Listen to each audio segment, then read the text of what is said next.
Are you looking to buy a home with a friend in San Diego and want to do it the right way?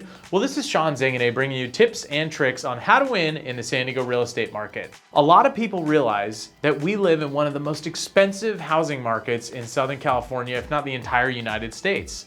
Well, that being said, a lot of people are interested in buying a home together with a friend, a partner, a girlfriend, or whatever the case might be. And we wanted to give you guys some insight on what to think about when you're thinking about making that next step, and one really important way to protect yourself to make sure you're doing the right thing. So buying a home can be super appealing, but you want to make sure that you guys discuss what happens financially about disagreements. What happens with disagreements like, let's say you want to paint the house white and you want to paint it pink. How do you guys agree on those kind of things? How do you guys go about renovations? How do you guys go about maintenance? How do you decide on if we'd ever decide to rent it out? How do we select a tenant? All that stuff we recommend outlining before you actually take the next step in purchasing a home.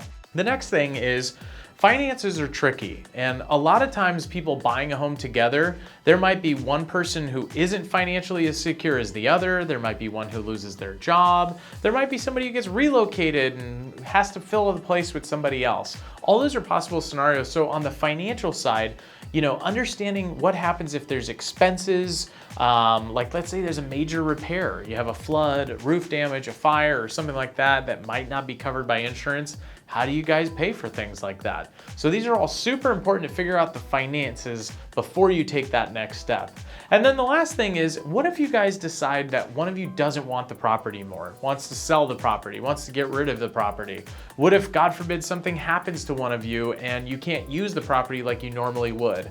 Well, those are all things you'd want to outline in an important agreement. We'd call it a property prenup to make sure that you're protected when it comes time that anything goes wrong in the property. So there's simple ways to do that. There's a tenants in common agreement, or there's a mutual agreement that you can create together. We always recommend going in and getting a JV or an LLC done on the property together as you own it together. It outlines all of the things that could possibly go wrong. It's a working document that you can add addendums to or make changes to, but it's a living, breathing organism that helps the ownership of the property make conscious decisions. So we highly recommend taking that step. It's worth to spend the money with a local real estate attorney who specializes in doing contracts just like this, to what could be a disastrous parting of ways should something not go right.